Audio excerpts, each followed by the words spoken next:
Salam à toutes et à tous. De plus en plus de gens affirment aujourd'hui ne plus croire en Dieu. Pour certains, l'univers serait le fruit du hasard, un accident cosmique sans intention ni finalité. Pour d'autres, la religion ne serait qu'une construction sociale, née de la peur ou de l'ignorance. Et pourtant, depuis la nuit des temps, l'humanité croit. Les hommes ont toujours levé les yeux vers le ciel pour chercher un sens à leur existence. Les dieux, qu'on y croit ou pas, ont façonné notre histoire, inspiré des temples, gouverné des civilisations, guidé nos lois, nos mariages, nos deuils, nos valeurs, et même les horaires d'ouverture de nos commerces. Il est frappant de constater que la croyance en une puissance supérieure semble universelle. On la retrouve dans toutes les cultures, sur tous les continents, à toutes les époques. Dès la préhistoire, les humains pratiquaient des rituels, enterrèrent leurs morts avec soin, invoquèrent des forces invisibles. Pourquoi cette constante ? Pourquoi cette soif du sacré ?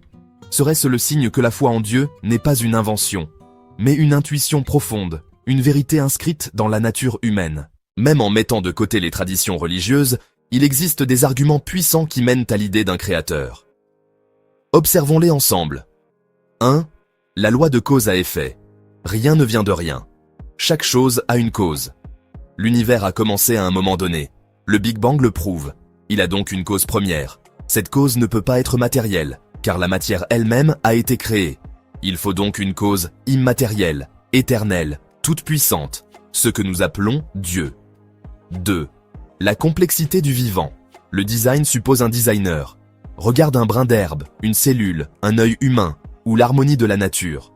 Tout est réglé avec une précision inimaginable. Ce n'est pas le fruit du hasard. Comme une montre témoigne de l'existence d'un horloger, l'univers témoigne d'un créateur intelligent. 3. La vie ne vient que du vivant. La loi de la biogenèse nous dit « La vie ne peut naître que d'une vie préexistante ». Mais alors, d'où vient la première vie ? Impossible qu'elle naisse spontanément de la matière inerte. Il faut un donneur de vie qui n'est pas limité par les lois de la matière, Dieu. 4. La morale exige un législateur moral. Pourquoi pensons-nous que tuer est mal et aider est bien ? Pourquoi ressentons-nous la culpabilité, la justice, le devoir ? Les valeurs morales objectives n'ont pas de place dans un univers purement matériel.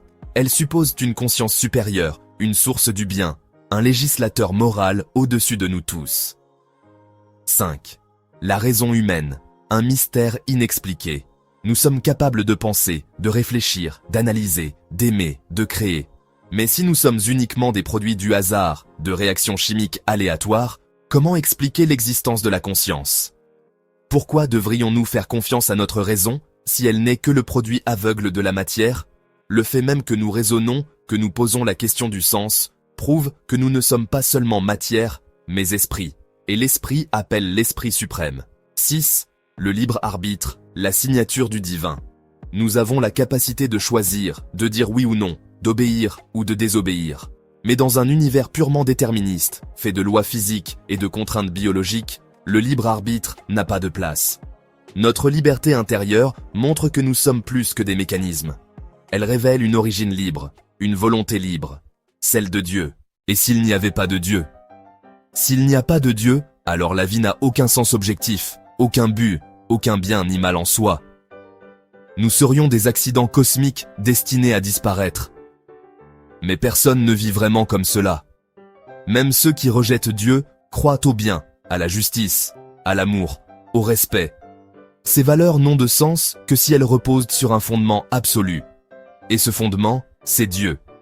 Toutes ces réflexions nous mènent naturellement à l'idée d'un Dieu unique, éternel, immatériel, intelligent, vivant, libre, source du bien, de la vie, de la raison. Pas un mythe, pas une invention humaine, mais la réalité première, la source de tout ce qui existe, le fondement de l'existence elle-même. Il ne s'agit pas seulement de croire par tradition, mais par réflexion, par lucidité, par évidence.